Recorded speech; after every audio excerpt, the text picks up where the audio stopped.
सुप्रभात प्यारे बच्चों, स्वागत है आप सभी का हिंदी की क्लास में।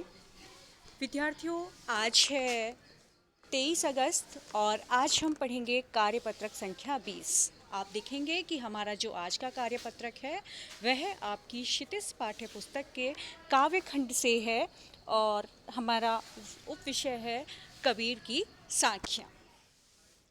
प्यारे बच्चों, पिछले कार्यपत्रक में आपने कबीर रचित कुछ साखियाँ पढ़ी। आइए आज की वर्कशीट के माध्यम से कबीर की अन्य साखियों पर चर्चा करते हैं। आप सभी जानते ही हैं कि कबीर की साखियों से संबंधित इससे पहले हम 2 कार्यपत्रक पढ़ चुके हैं और आज ये उनकी साखियों से संबंधित तीसरा कार्यपत्रक है। तो चलिए विद्यार्थियों, हम शुरू करते हैं।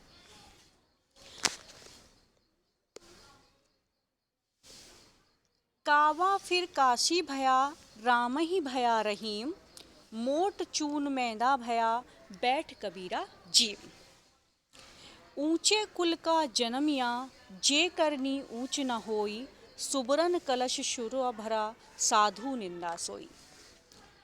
सबसे पहले हम देखेंगे इसमें अपरिचित शब्द। तो यहाँ कौन कौन से? काबा। तो काबा का क्या मतलब है? एक मुस्लिम तीर्थ स्थल है यह। उसके बाद मोट, मोट है मोटा, और चून होता है आटा। चून क्या है? आटा। जीम, जीमना भोजन करना। ठीक है। तो सबसे पहले हम इनकी जो पहली साखी है उसको देखेंगे। कावा फिर काशी भया, राम ही भया रहीम, मोट चून मैदा भया, बैठ कबीरा जीम। प्रस्तुत पहले दोहे में कबीर कहना चाहते हैं कि जब हम धर्म को सही अर्थों में समझ नहीं पाते, कबीर क्या कहना चाहते हैं कि जब हम धर्म को सही अर्थों में समझ नहीं पाते तब हम भेदभाव की स्थिति में रहते हैं, किंतु जब हमें धर्म का सच्चा ज्ञान हो जाता है तो फिर हमारे लिए काबा काशी हो जाता है। यानी काबा जो है वो मुस्लिमों का तीर्थ स्थल है और जो काशी है वो हिंदुओं का तीर्थ स्थल है। यानी जब हम भेदभाव की स्थिति से परे हो जाते हैं तो हम दोनों के भेद में एकाकार कर लेते हैं। तो वहाँ पर काबा काशी होने का मतलब है कि दोनों धर्मों का एक होना।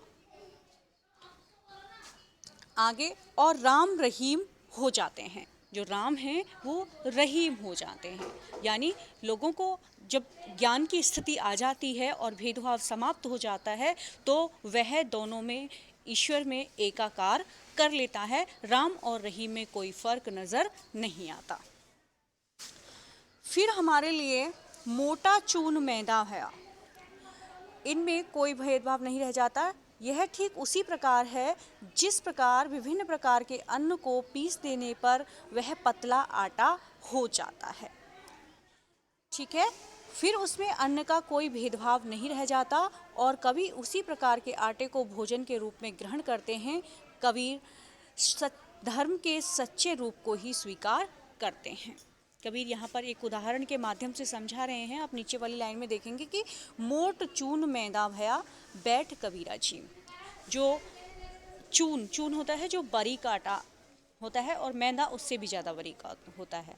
किसी भी अन्न को पीस करके जो हम रोटी बनाते हैं उसे चून कहा जाता है, आटा, और आटे से भी जो बारीक की स्थिति में होता है वो होता है मैदा। ठीक है। तो एक ही चीज़ से आटा बनता है और वही उसी से मैदा होता है, यानी उन दोनों में कोई फ़र्क नहीं है। तो इसी तरह से कबीरदास जी समझाते हैं कि जब इंसान जो है वो भेदभाव की स्थिति से ऊपर उठ जाता है तो उसे काबा और काशी में कोई अंतर नज़र नहीं आता। उसी प्रकार राम रहीम एक हो जाते हैं। और उदाहरण के माध्यम से उन्होंने समझाया है कि जिस प्रकार से आटा और मैदा में कोई भेदभाव नहीं होता। और जो कबीरदास जी हैं, बैठ कबीरा जीम, कबीरदास जी धर्म के सच्चे रूप को ही स्वीकार करते हैं, यानी उसी आटे का सेवन करते हैं जिसमें कोई अंतर नहीं है। ठीक है विद्यार्थियों, तो चलिए बच्चों, अब हम आगे वाली साखी पढ़ते हैं। ऊंचे कुल का जन्मिया, जे करनी ऊंच न होई। यानी ऊंचे कुल में जन्म लेने वाला, कुल वंश होता है जन्मिया जन्म लेकर, करनी कर्म, ठीक है, सुबरन स्वर्ण, और सरा सुरा शराब। तो अगली साखी में कबीरदास जी क्या कहना चाहते हैं, देखिए, ऊंचे कुल का जन्मिया। दूसरे दोहे में कवि कहना चाहते हैं कि ऊंचे वंश या परिवार में जन्म लेने से कुछ नहीं होता। ऊंचे वंश या परिवार में जन्म लेने से कुछ भी नहीं होता। जे करनी ऊंच न होए, अगर तुम्हारे कर्म ऊंचे नहीं हैं, यानी ऊंचे कुल में जन्म लेकर ही आप ऊंचे नहीं हो जाते अगर आपके कर्म ऊंचे नहीं हैं, अगर आपके कर्म अच्छे नहीं हैं। जिस प्रकार आगे कहते हैं, सुबरन कलश सुरा भरा साधु निंदा सोई। जिस प्रकार यदि सोने के कलश में शराब भरी हो, तब भी तो जो सज्जन पुरुष है उसकी निंदा ही करेंगे, अर्थात उसका तिरस्कार ही करेंगे। यहाँ भी उन्होंने उदाहरण शैली के माध्यम से समझाया है कि जिस प्रकार से ऊंचे वंश या ऊंचे परिवार में जन्म लेने से कोई ऊंचा नहीं हो जाता बिना अच्छे कर्म किए, उसी प्रकार से वो बताते हैं कि भले ही जो शराब है, शराब गंदी चीज़ होती है, उसे त्याज्य माना गया है। अब भले ही वो सोने के बर्तन में, सोने के कलश में क्यों ना रखी हो, लेकिन जो अच्छे लोग हैं वो उसका तिरस्कार ही करेंगे। तो उसी प्रकार से ऊंचे वंश या परिवार में जन्म लेने मात्र से कोई व्यक्ति अच्छा नहीं हो सकता, अपने कर्मों से ही वह श्रेष्ठ बनता है। ठीक है, तो दोनों साखियाँ हमने पढ़ी विद्यार्थियों। आप सभी इनको ध्यान से सुनेंगे, पढ़ेंगे और देखेंगे। ठीक है, अगली वीडियो में हम अभ्यास प्रश्न हल करेंगे।